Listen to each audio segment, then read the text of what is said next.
Paul George has always been a player that has been touted as a superstar since his Indiana Pacers days. Even though Paul George's status as a top-tier wing in the NBA, many people have slammed him previously as a player who was disappointing in the playoffs. If one goes back to the time of the 2019-20 bubble when the Clippers blew a 3-1 lead, it would be easy to see the sentiment about Paul George was far from positive. His most recent playoff run with the Los Angeles Clippers has proved a lot of critics wrong though. He managed to lead the Los Angeles Clippers to their first Western Conference Finals in franchise history, even after Kawhi Leonard went down with an ACL injury against the Utah Jazz. It's clear that George stepped up in the postseason and took the responsibility of being the team's offensive focal point. With Kawhi Leonard being out for the majority of this upcoming season, Paul George will have increased touches and usage on the Clippers. He will be the number one option for the Los Angeles Clippers, and the lone superstar on his team. Paul George's talent and team situation begs the question, can Paul George potentially win the MVP award? In this article, we examine the possibility of that becoming a reality.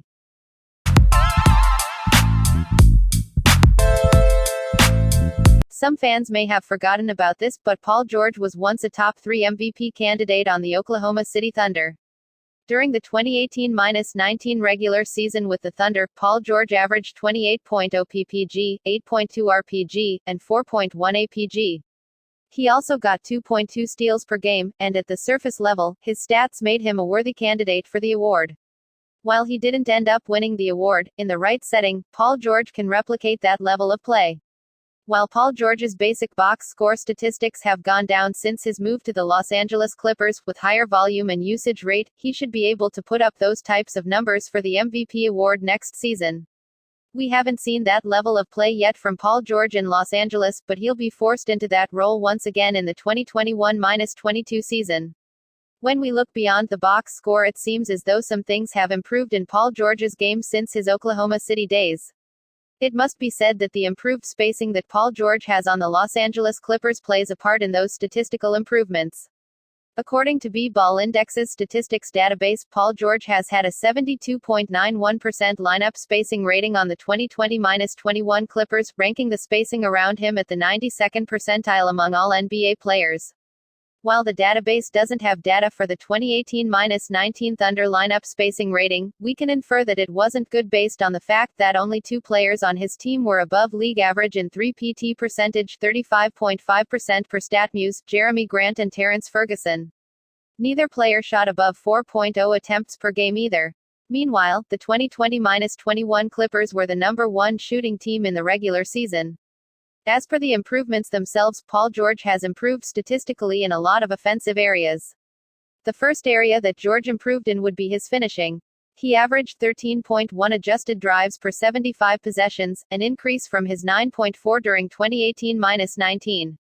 George's percentage of unassisted shots made at the rim also increased since then, from 61.3% to 83.8%.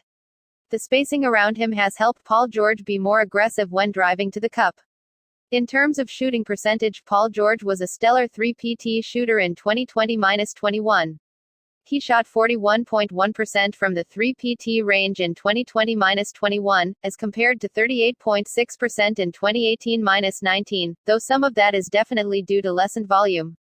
In particular, Paul George shot the corner 3PT shot much better than his time in Oklahoma, shooting 54.76% in 2020-21, as compared to 42.9% during 2018-19.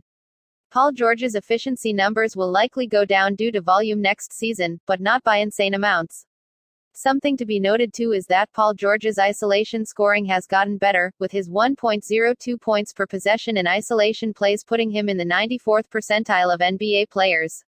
During his 2018-19 season, that number was only 0.90 ppp, putting him in only the 73rd percentile. His total isolations per 75 were the same between the two seasons, at 4.6. Paul George is a very good one-on-one player, that will be crucial for him as a number 1 option, as there will be times where the offense breaks down and he needs to create for himself. The Clippers have mostly the same roster as last season. Even with Kawhi Leonard out, they will have a very good 3PT shooting team featuring plenty of great shooters such as Luke Kennard and Nicholas Batum. If the team shooting holds up for them, we will see Paul George have a lot of space to operate with increased volume on his shots. That's a recipe for Paul George being able to put up numbers offensively and make him an MVP candidate.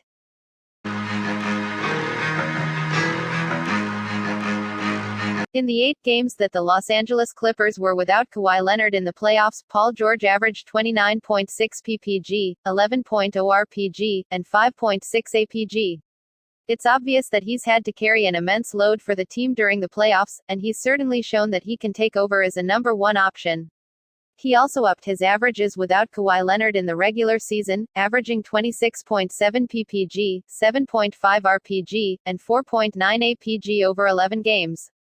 What he will need to do to win the MVP award is to put up numbers similar to the ones from his playoff run throughout the whole 82 games of the regular season.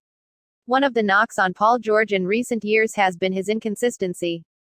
He can get into shooting slumps, that much most fans know. But if Paul George gets into a slump next season, the Los Angeles Clippers will have no one to carry their offense. To be an MVP, you have to be able to perform night in and night out. Everyone has bad games, but the best players give you something even on an off night. One of the key things during the Clippers series against the Jazz and Suns was Paul George being aggressive and knowing that he is the focal point of the team. Next season, he will continue to play that role, and hopefully, he can perform like an MVP. The Clippers will certainly need it.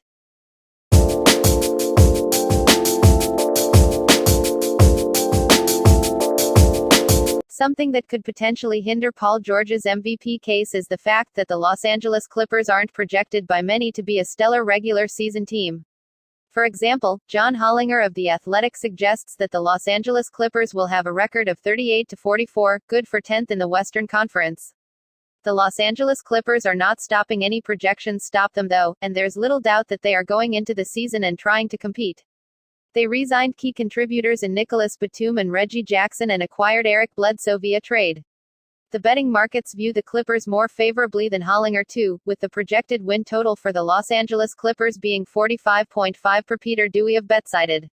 Keeping the negative projections in mind, if the Los Angeles Clippers outperform and get to the 4th or 5th seed, there's no question that Paul George will be touted as an MVP candidate. In fact, plenty of players have been in consideration or even won the award after elevating rosters with subpar talent. We can look at his former teammate Russell Westbrook, who won the 2016-17 season MVP while bringing a mediocre roster to the playoffs as the 6th seed. Or Stephen Curry in 2020-21, who was a top 3 MVP candidate that carried an offensively lacking Warriors team to the play-in tournament. Paul George himself was considered for the MVP in 2018-19 even though the Oklahoma City Thunder were the 6th seed.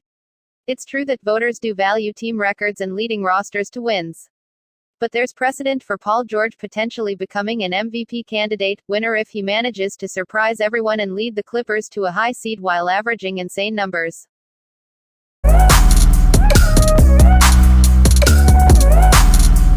A lot of things have to go right for the Los Angeles Clippers and Paul George next season for him to win the MVP award.